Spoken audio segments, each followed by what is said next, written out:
purnama menggantung di langit Singosari, menyingkirkan sisa-sisa warna pelangi yang melintang sepanjang hari. 36 kali purnama berganti sejak sang utusan negeri asing itu telah kembali ke tanah airnya. Lembah Gunung Arjuno seperti tidak terusik titah dari Mongolia itu. Di balik punggung gunung itu, di balik Manguntur yang terlindung cepuri, sedang berlangsung upacara Tantrayana, dan ruangan besar itu kini terlihat terang benderang disinari ribuan pelita yang lebih dari biasanya.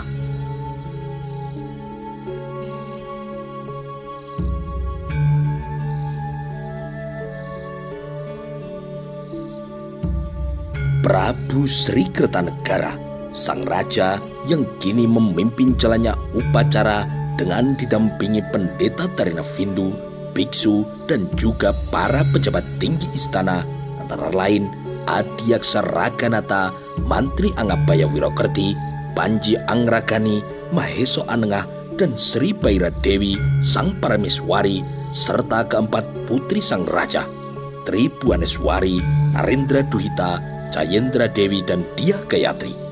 Kehadiran keempat Sekar Kedaton itu seperti memacu aroma cempaka yang memenuhi seluruh sudut-sudut ruangan.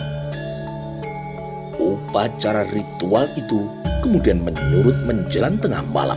Rembulan kini mengambil ancang-ancang beringsut menuju ke barat. Sinarnya menyelinap di antara puri-puri istana, menerangi 4 orang perwira tinggi Singosari, yaitu Naraya Sang Ramawijaya atau Raden Wijaya, kemudian Lembu Sora, Nambi, dan Ardaraja. Mereka berbincang di sudut ruangan itu. Nambi kemudian melayangkan pandangan matanya ke langit dari balik jendela. Ia membiarkan sinar rembulan itu membasuh seluruh wajahnya.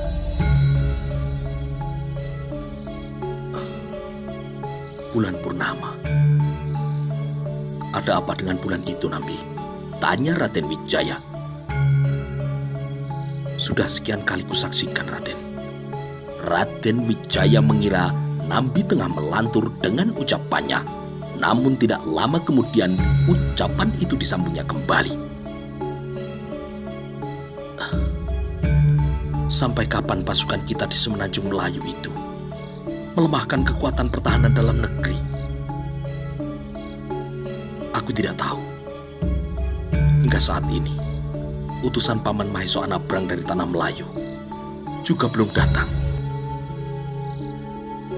Adakah yang engkau khawatirkan, Nambi? Lembu Sora kini menyela. Bagaimana jika ada kekuatan yang lebih besar menyerang kita, Raden? Mata Raden Wijaya menatap Lembu Sora dalam-dalam. Selama ini aku juga mengkhawatirkan hal yang sama, Paman. Adakah Gusti Jaya Katuang sudah menjadi junjungan yang terbaik dan paling kuat di gelang-gelang? Garis-garis di wajah Nambi kini mengungkapkan kekhawatirannya. Ia teringat pada berita yang pernah diterima dari telik sandinya tentang banyaknya berdiri topong-topong pandai besi di gelang-gelang yang membuat berbagai macam senjata perang. Raden Wijaya kini mengalihkan pandangannya, kali ini kepada wajah Nambi. Ada apa dengan Paman Jaya Katuang? Malam ini adalah malam yang sudah kesekian kalinya gelang-gelang tidak sebo ke Bali Paseban, terutama pada Pasewan Agung. Jelas, itu adalah sikap yang balelo, Raden, kata Nambi. Kau benar, Paman Jaya Katuang sudah lama tidak nampak di Bali Paseban. Sejenak keheningan kini merayap di sela-sela keempat perwira tinggi itu. Mendadak di benaknya disibukkan kecemasan yang sama. Aroma asap dupa kini menebal, menambah kegalauan mereka menjadi semakin lengkap. Bahkan asap itu kini sedikit memedihkan mata. Di sekelilingnya orang-orang yang lalu dalam alunan gending istana yang terdengar sayup-sayup. Dan jika itu terjadi, Lembu Sora yang juga terseret hawa kekhawatiran kini kembali membuka suaranya. Matanya kemudian melirik pada Arda Raja. Arda Raja yang sejak tadi diam kini mulai bersuara.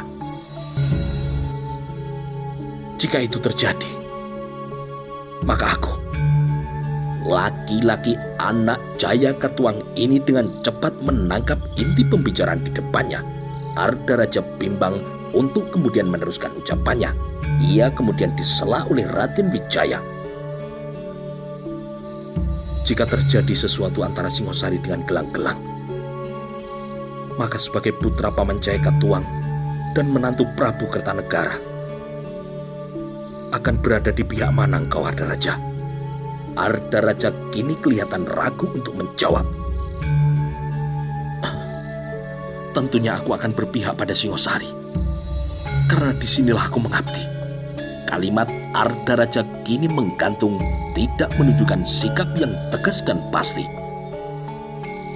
Walaupun Kanjeng Ramamu ada di Gelang-Gelang, Arda Raja mengangguk.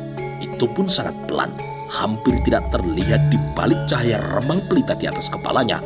Arda Raja seakan ingin mengucapkan antara iya dan tidak. Mendengar hal itu, paling tidak untuk sementara Raden Wijaya lega ketika mendengarnya. Dan benar, hanya untuk sementara, karena tidak lama kemudian anak Jaya Katuang itu menambahkan kembali ucapannya. Begitulah. Tetapi, sesuai ajaran kepercayaan yang kita terima, adalah dosa besar jika seorang anak berpaling dari orang tuanya. Kalimat penutup Arda Raja itu membuat kelegaan hati Raden Wijaya kembali menipis. Dari sini terlihat dengan jelas sebagai anak Jaya Katuang dan menantu dari Sri Kertanegara, seorang pemuda yang bernama Arda Raja itu juga mengkhawatirkan jika terjadi perselisihan antara Singosari dengan Gelang-Gelang. Kekhawatiran itu telah membuatnya bimbang di mana sebaiknya ia harus berpihak, mengingat dirinya yang mempunyai kedekatan hubungan darah dengan Singosari dan Kediri. Seringnya Gelang-Gelang mangkir menghadap ke istana telah menimbulkan kekhawatiran bagi sebagian orang Singosari karena tidak menghadap raja pada waktu-waktu yang telah ditentukan, apalagi pada Pasewaan Agung, berarti ia telah sengaja menentang kekuasaan. Itu adalah sebuah pelanggaran besar, memancing amarah sang raja, dan Arda Raja kini tidak berani membuat kesimpulan apapun, apalagi sebuah keputusan untuk berpihak. Pertemuan di istana Gelang-Gelang pada malam kedatangan Wirondaya telah dikuburnya dalam-dalam. Rembulan kini dengan cepat merayap menuju ke barat. Di luar benteng istana, angin tidak juga berhembus. Daun-daun perdu yang berjajar rapi di samping jalan menuju Balemanguntur juga diam tidak bergoyang. Angin hanya berputar-putar di atas barisan pohon kayu manis yang berbaris di samping Sidi Hinggir. Sementara itu, desa Mameling kini tertidur dengan lelap, merupakan malam yang semakin lama semakin sunyi. Sesekali terdengar nyanyi serangga malam atau gemerisik binatang melata yang merayap di atas daun-daun kering. Di atasnya, angin menggoyang pucuk pohonan, seakan-akan sengaja ditiup dari bukit Gunung Jati. Ia mengibaskan sisa-sisa debu yang menempel pada daun-daunnya. Seekor tekukur kini menebalkan bulunya di sudut ranting pohon tanjung, berlindung dari hawa dingin. Di tengah gemerisik daun yang tengah dipermainkan oleh angin sayup-sayup itu, kini terdengar suara kidung. Kadang jelas, kadang juga samar, karena kuat lemahnya suara pasrah kepada besar kecilnya angin yang membawanya. Dari suaranya, kidung itu ditembangkan oleh seorang wanita. Getarnya yang dalam mengandung kekuatan yang tersembunyi di antara naik dan turunnya irama. Kata demi kata terucap jelas menyampaikan wejangan kehidupan yang baik dan yang buruk. Tepat di samping halaman sumber suara, tumbuh sebatang pohon mangga kueni. Seekor burung pongguk kini terdiam dalam kesendiriannya, memberi kesempatan satwa lain untuk ikut mengisi suara malamnya.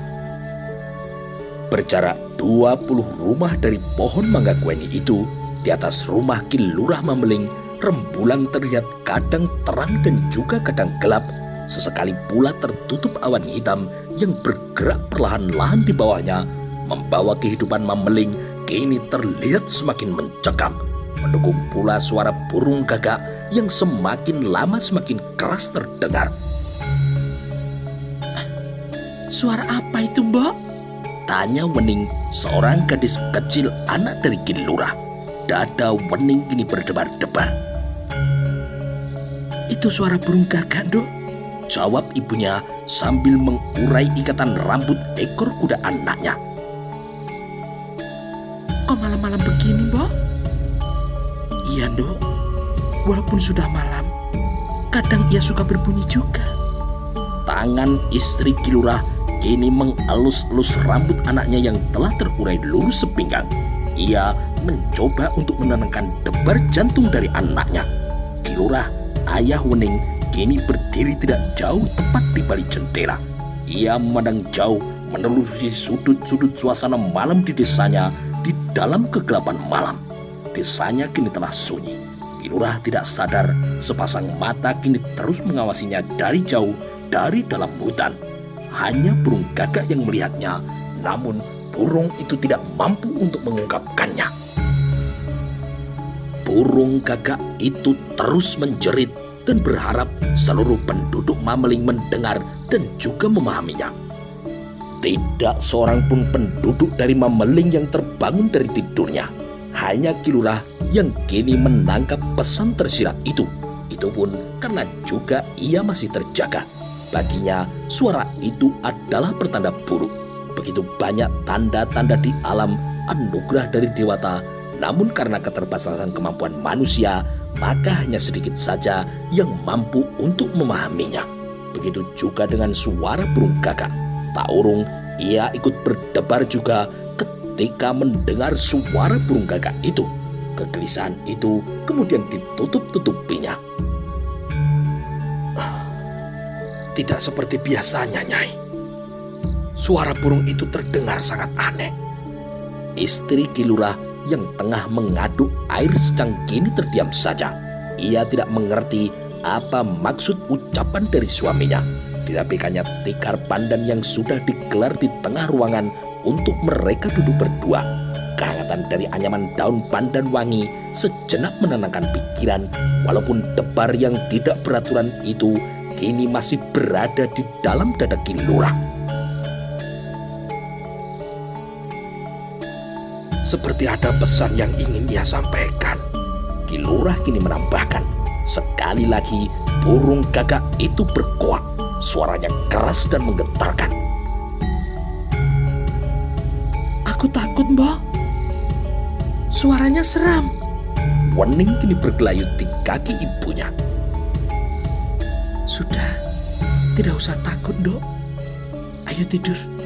Kaki Wening kini melangkah kecil-kecil meninggalkan ruang tamu itu menuju ke dalam kamar tidurnya. Istri Ki Lurah kemudian meletakkan secangkir air secang panas di atas meja pendek di depan Ki Lurah. Kemudian ia duduk di hadapan suaminya. Kini mereka berdua duduk saling berhadapan. Sang istri yang telah hafal itu dengan cepat menangkap perasaan cemas suaminya melalui guratan-guratan wajahnya. Seperti yang sering dikisahkan oleh para leluhur kita, suara burung gagak pada malam-malam begini itu biasanya adalah pertanda yang kurang baik, Nyai. Ki Lurah kini menatap lembut pada wajah istrinya. Kakang, apakah seekor burung juga bisa mewakili sabda dari Yang Widi? Tentu saja tidak, Nyai. Tetapi Sang Yang Widi selalu mengingatkan kewaspadaan umat melalui tanda-tanda kearifan alamnya. Begitu juga dengan suara burung, Kakang. Ki Lurah kini meraih cangkir di depannya. Seingatku, di desa Mameling ini jarang ada suara burung gagak, Kang. Ki Lurah tidak jadi meneguk minumannya, namun justru mengawati wajah istrinya. Dadanya kini berdegup keras ketika tiba-tiba teringat beberapa saat yang lalu burung kedasih juga tidak henti-hentinya mencait di belakang rumah. Sejak masih anak-anak, Ki Lurah mengenal dengan baik bagaimana bentuk si empunya suara unik itu.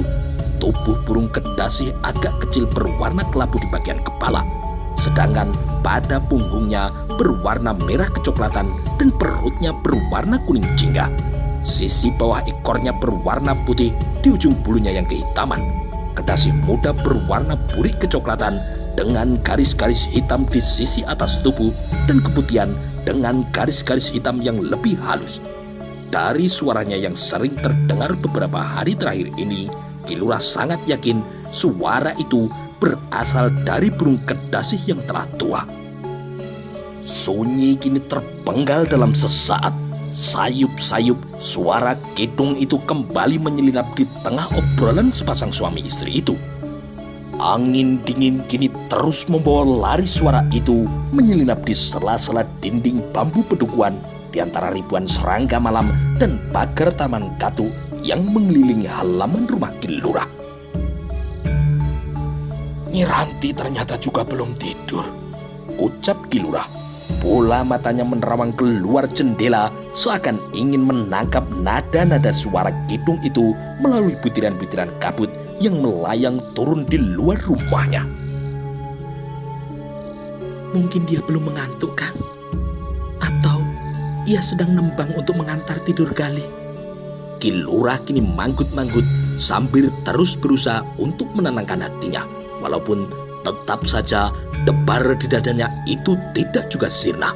Apakah perasaan yang demikian itu juga tengah dirasakan oleh penduduk yang lain? Ki Lurah kini menjadi resah.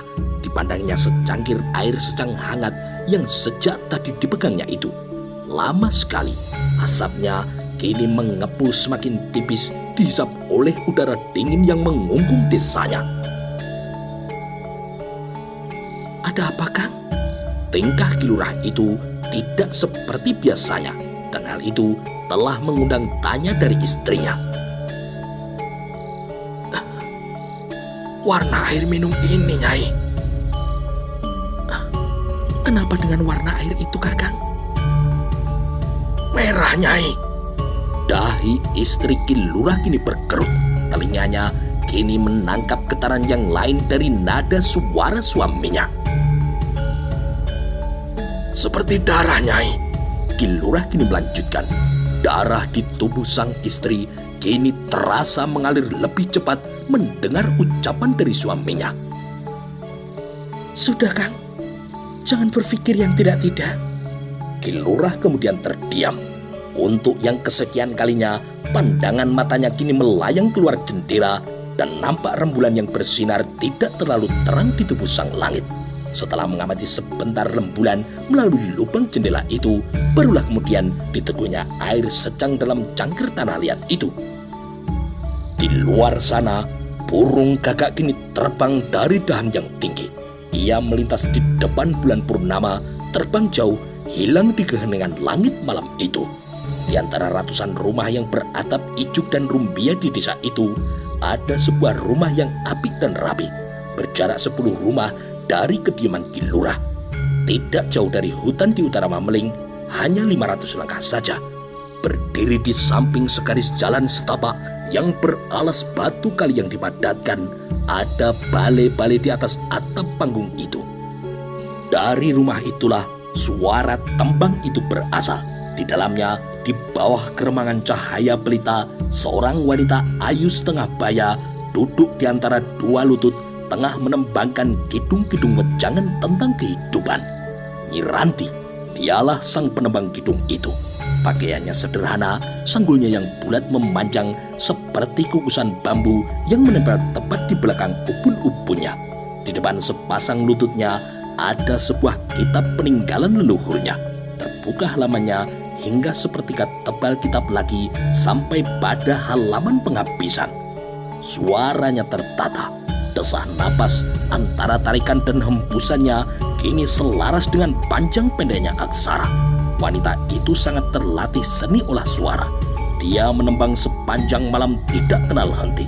Semakin malam, suaranya terdengar semakin berat, berjingkat menembus lebatnya hutan.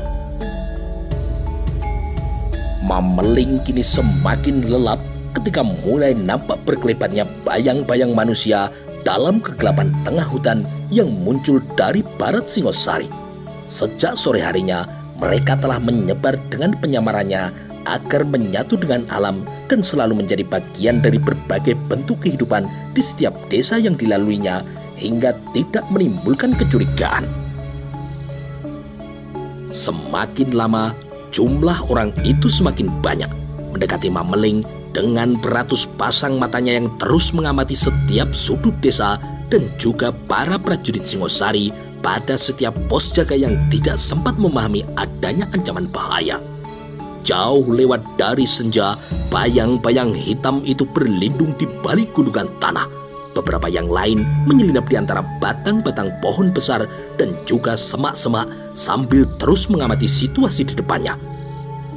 Di tengah rintikan hujan, suara kidung itu masih terdengar dengan jelas. Namun kali ini iramanya berubah menjadi ganjil dan menyeramkan. Berbeda dengan nada kidung lain yang sejenisnya. Mirip dengan suara orang yang merintih tidak berkesudahan. Irama tembangnya kini semakin lama semakin cepat, seolah memberi isyarat pada para penduduk Mameling. Lari, larilah, larilah sejauh mungkin dan bersembunyilah. Cepat sebelum terlambat. Lari, lari. Awan di langit kini tersibak, mengusir gerimis dan memanggil sumber cahaya malam untuk kembali bulat penuh. Pusaran angin datang dengan cepat menyingkap rembulan yang kini lurus di atas kepala, tepat saat bayang-bayang hitam yang telah melewati tapal batas desa itu membungkam suara jangkrik yang bernyanyi. Beberapa saat kemudian, ketika belum sempat burung pungguk memandang rembulannya kembali, tiba-tiba terdengar siulan anak panah yang meluncur ke udara. Burung pungguk itu kemudian terkejut. Buru-buru ia menelan ludahnya begitu melihat berpuluh-puluh batang anak panah berapi yang melesat dari dalam hutan. Dengan cepat, hujan anak panah itu menghujani Mameling. Suara desingnya kini mengiris-iris kendang telinga. Nyala api dari anak panah itu kini menerangi langit, merobek sepi, dan langit Mameling kini terlihat merah menyala. Tanda-tanda alam kini menjadi tidak wajar. Awan yang tersibak kini menampilkan rembulan kembali datang dalam waktu yang hanya beberapa kejap. Awan mendung seperti tidak juga ingin beranjak pergi. Hujan anak panah berapi kini menyiram puluhan atap rumbia itu satu demi satu. Rintik hujan tidak mampu untuk mengurangi kekuatan api yang menyerangnya. Sebatang anak panah kini melesat menuju ke pos jaga Singosari. Satu prajurit roboh. Tubuhnya kini melayang jatuh dari menara timur yang tingginya hampir 5 kali gagang tombak. Disusul kemudian dengan munculnya ratusan bayang-bayang hitam yang tadi berkelebat di dalam hutan. Di bawah cahaya api, sosok penyerang itu semakin jelas terlihat. Mereka bukanlah petani atau nelayan, atau orang-orang kampung biasa, atau bahkan perampok. Cara bergerak orang-orang itu sangat terlatih. Mereka adalah prajurit dari gelang-gelang. Mereka menyerang desa Mameling pada saat malam yang tepat, saat alam sedang gelap dan hitam. Semakin lama, semakin banyak orang-orang yang tidak dikenal itu keluar dari hutan. Mereka berhamburan dan kemudian menyebar, pasti seolah telah terencana. Senjatanya kini diacung-acungkan ke atas dan beberapa yang lain kini menabuh bende yang jumlahnya sangat banyak. Di belakang serombongan orang-orang yang berpakaian tidak santun itu, ada lagi segerombolan yang mengikutinya. Sambil memukul-mukul gong dan tunggul, seakan-akan mereka sengaja ingin menciptakan kegaduhan di malam hari. Lurah prajurit Jaran Goyang, sang pemimpin gerombolan itu, dibantu oleh Bangu Dolok, Kebo Beruntung, Pencok Sahang, Linteng Kangkung, dan juga Kampinis. Orang-orang gelang-gelang itu terus menyerbu, merusak, dan membuat kekacauan dengan wajah yang beringas. Panji gelang-gelang kini mulai banyak berkibar, terlihat jelas menepis sinar rembulan yang beberapa saat lalu berhasil menyepak awan yang mendung, mengungkung keriuhan yang kini mengeras di bawahnya. 1-2 orang warga Memeling kini mulai terbangun dari tidurnya dan kemudian berlari keluar rumah.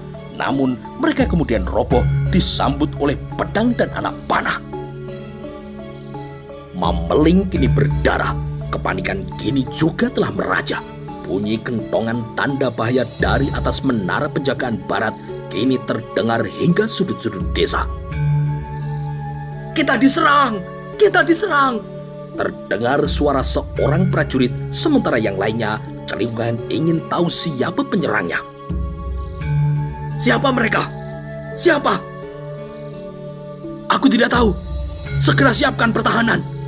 Kedua prajurit itu kemudian berlari menempatkan diri dan bergabung dengan prajurit jaga yang lain. Warga Memeling yang menyadari adanya serangan itu kemudian segera bergerak untuk membantu dengan senjata seadanya. Sementara 10 prajurit yang lain kini memasang jebakan bambu runcing. Kerja cepat itu membuahkan hasil. 3 prajurit gelang-gelang itu kini telah menjadi mangsa dari jebakan itu. Korban pertama dari gelang-gelang, pandangan matanya yang silau telah membuatnya hanya menatap dengan gelap. Ujung-ujung bambu runcing itu kini telah menusuk perutnya hingga tembus pada punggungnya. Benturan senjata prajurit gelang-gelang melawan prajurit Singosari yang jumlahnya tidak seberapa itu lebih mirip sebuah pembantaian daripada sebuah peperangan. Tidak ada perlawanan yang berarti dari tuan rumah. Pertahanan hampir tidak ada artinya sama sekali bila dibandingkan dengan serangan musuh yang lebih siap dan kuat. Di belakang peperangan, 10 laki-laki yang lain memilih menyibukkan diri untuk menyiramkan air dari gentong tembikar, memadamkan api yang kini membakar atap rumahnya. Sementara itu, Ki Lurah Memeling terkejut ketika melihat 10 rumah dari menara jaga kini telah terbakar dengan hebat. Di belakangnya, 7 ekor sapi yang lepas dari kandangnya berlari tidak tentu arah. Darah kesatria Memeling kini menggelegak untuk mempertahankan desanya. Pertempuran kini berlangsung menjadi sengit. Pedang bertemu pedang, tombak bertemu tombak, namun tetap saja darah lebih banyak mengucur dari tubuh prajurit Singosari dan juga para penduduk desa yang tidak mahir berkelahi bila dibandingkan dengan musuhnya. Satu persatu mereka roboh sehingga membuat kekuatan pertahanan kini telah melemah. Hanya dalam waktu yang tidak terlalu lama, mayat-mayat orang yang kalah itu berserakan di sepanjang jalan di antara kepulan asap yang kini menjadi semakin pekat. Ki Lurah Memeling berlari ke sana kemari untuk mengatur warganya mengatasi keadaan. Anak dan istrinya telah diselamatkan ke balai desa bersiap mengungsi dengan para tetangga yang lain. Sementara berpuluh-puluh yang lain kini kebingungan dan berlari menjauh desa menyebar tidak tentu arah. Selamatkan para wanita dan juga para anak-anak. Amankan mereka ke kota raja, perintah Ki Lurah. Kobaran api kini semakin besar dan menjalar kemana-mana.